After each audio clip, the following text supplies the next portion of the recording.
इस वक्त की बड़ी खबर, पीएम नरेंद्र मोदी ने पूर्व सैनिकों के लिए वन रैंक वन पेंशन को लेकर बड़ा ऐलान किया। पीएम ने कहा, वन रैंक वन पेंशन का लाभ हर सैनिक को मिलेगा।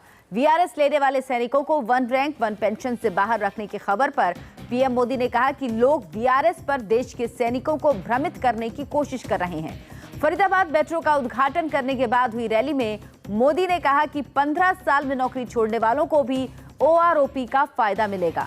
इसके अलावा मजबूरी में सेना छोड़ने वाले सैनिकों को भी वन रैंक वन पेंशन का फायदा मिलेगा।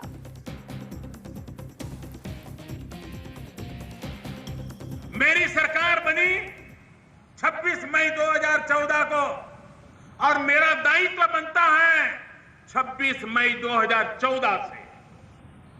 ये जो प्रचार करने वाले लोग हैं वो देश की जनता को और बास खस के हमारे जवानों को भ्रमित करने का पाप करते रहे।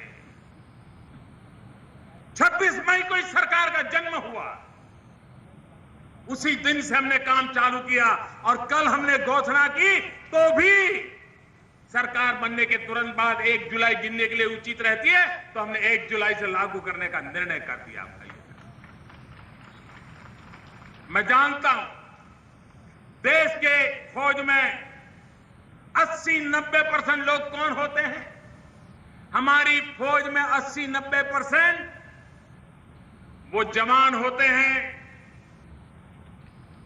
जो छोटे छोटे पद पर होते हैं, कंधे पर बंदूक उठा करके जो दुश्मनों से मुकाबला करते हैं। सबसे पहले जान की बाजी वो लगा देते हैं। लेकिन सेना की आयु कम हो इसलिए उनको 15 साल के बाद नौकरी छोड़नी पड़ती है, 17 साल के बाद छोड़नी पड़ती है, 20 साल के बाद छोड़नी पड़ती है।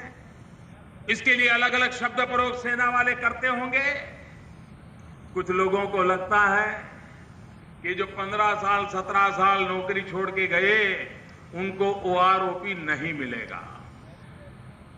मेरे जवान भाइयों बहनों, चाहे वो हवालदार हो, सिपाही हो, नायक हो, अरे आप ही तो देश की रक्षा करते हो। अगर ये ओआरओपी सबसे पहले मिलेगा तो आपको मिलेगा। ये वीआरएस के नाम से आपको भ्रमित करने का जो प्रयास कर रहे हैं वो गलत कर रहे हैं। ये सरकार जिन लोगों ने युद्ध में सेना में काम करते करते अपना शरीर गंवाया है, कोई अंग गंवाया है, ऐसे भी सेना के जवान जिनको मजबूरन सेना छोड़नी पड़ती है, शरीर की देश के लिए शरीर का एक एक अंग बलि चढ़ा दिया है, उसको सेना छोड़नी पड़ती है। क्या वो ओआरओपी से वंचित हो जाएंगे? सेना को प्यार करने वाला प्रधानमंत्री ऐसा कभी सोच भी नहीं सकता है। मेरे भाइयों बहनों, ऐसे सबको ओआरओपी मिलेगा और इसलिए 80-90% ये जो 8,000 10,000 करोड़ का खर्च है ना, उसका सबसे ज्यादा धन ये 15-17 साल की उम्र में जो सेना छोड़ के घर आते हैं उन जवानों में जाने वाला है। और इसलिए ये भ्रम फैलाने की कोशिश करने की आवश्यकता नहीं है। ये सरकार बहुत स्पष्ट है।